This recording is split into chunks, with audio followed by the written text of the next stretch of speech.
Religion has been a big part of life in Appalachia since frontier days. Moonshining, too, has been a big part of Appalachian life for about the same amount of time.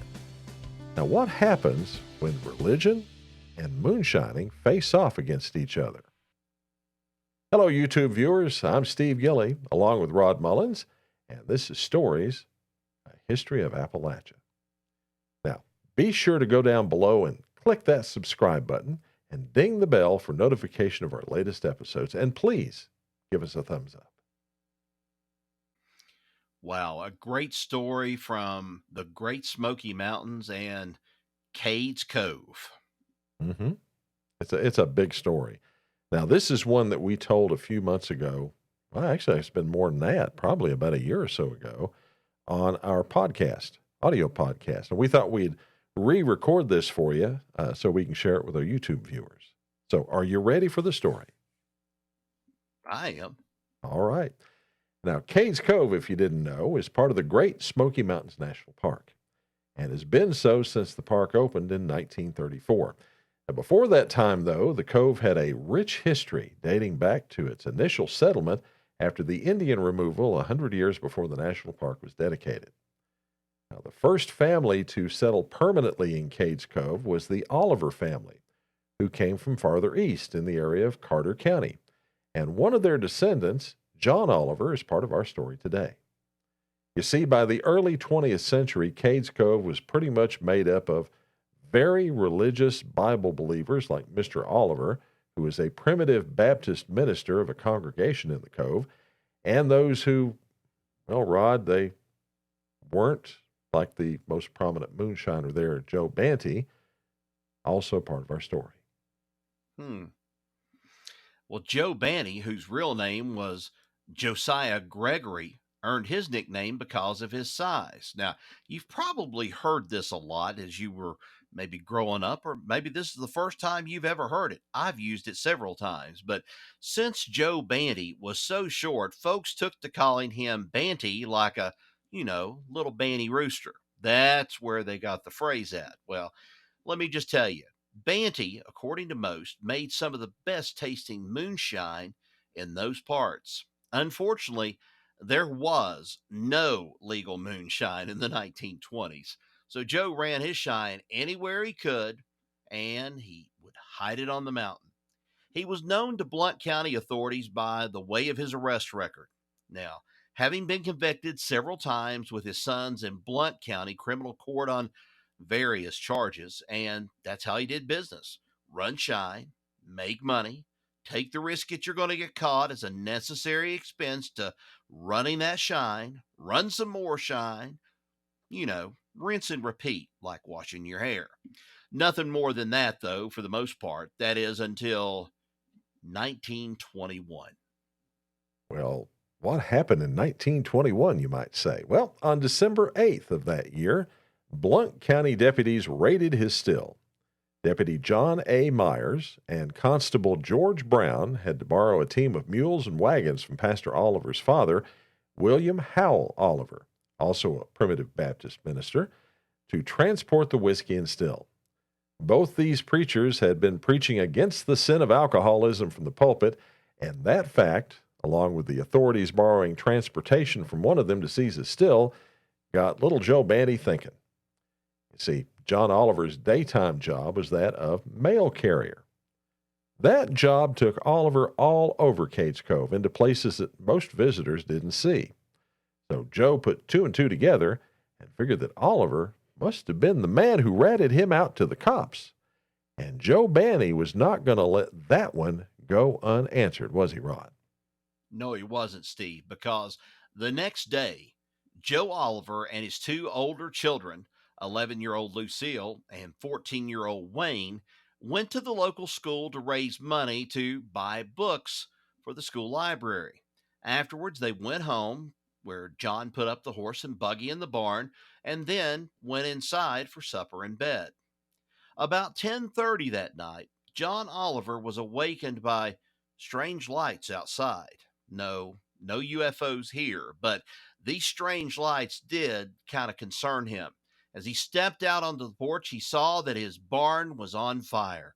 Concerned about his 5 horses, stabled in the barn, he raised the alarm with his family and then dashed into action and into the burning structure.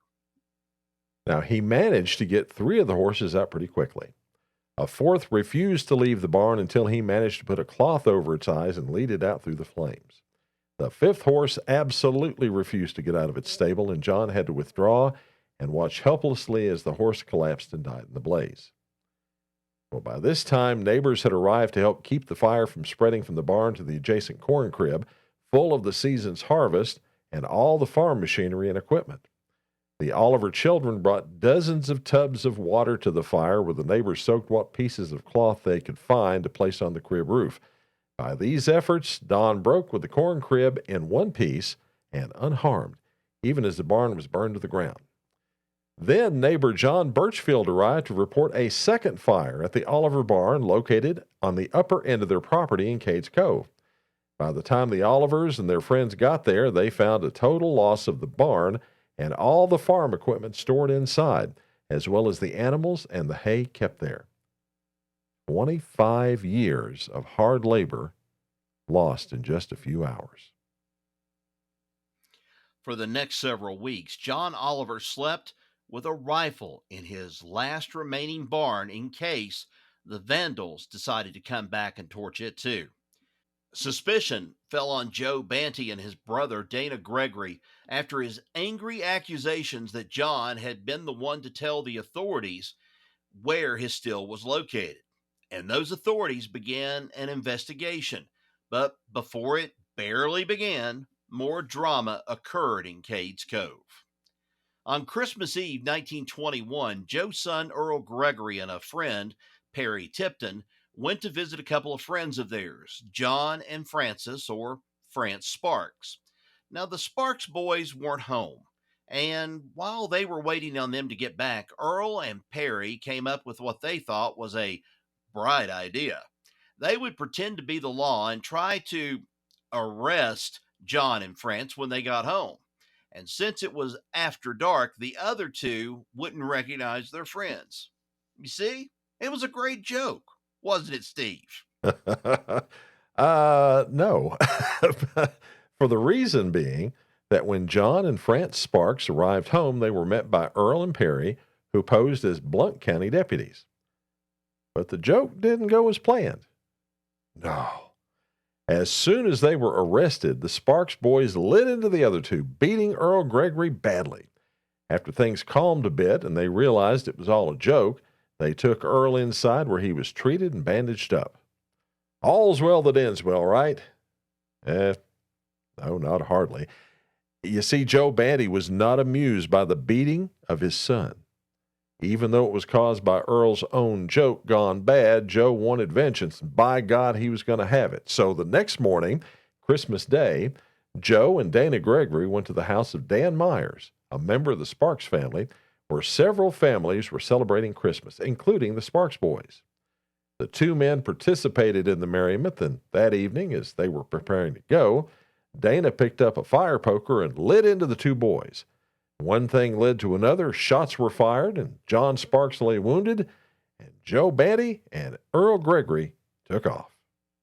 After a search, the two fugitives were found hiding in an attic and captured. They were arrested and charged with shooting the Sparks boy and taken to the jail in Maryville. Trials were held, and on June 23rd, 1922, Joe and Dana were convicted of felonious assault with the intent to commit first-degree murder against John Sparks and sentenced to a term of 20 years. In September, the Tennessee Supreme Court affirmed the convictions, and the two were placed in the state penitentiary. Then, on October 19th, Dana Gregory was convicted of burning John Oliver's barn, with Joe and his wife Elvira found guilty as accessories before the fact. All were sentenced to terms of from 2 to 21 years on those convictions. The case was appealed to Judge Sam Brown of the Blount County Circuit Court, who reversed the conviction and sentence on the ground that they were based wholly upon the uncorroborated testimony of an admitted accomplice. So that left Joe and Dana facing serious time in the Tennessee State Pen, right? Well, you think. yes. That is until something odd happened. John Mitchell was a druggist in Maryville who'd been acquitted a few years before of killing his father-in-law. Joe Bandy sat on the jury that found him not guilty. Not only that, Mitchell was probably Joe's biggest moonshine customer, believe it or not. And John Mitchell had friends in high places, namely, Rod, Austin Peay, who just happened to be the governor of the great state of Tennessee. Well, he contacted the governor on Banty's behalf, and before you know it, Governor P had issued a pardon for Joe Banty Gregory.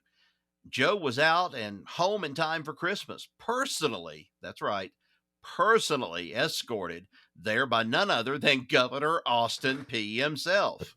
Now, rumors have it that there was a special delivery to the governor's mansion.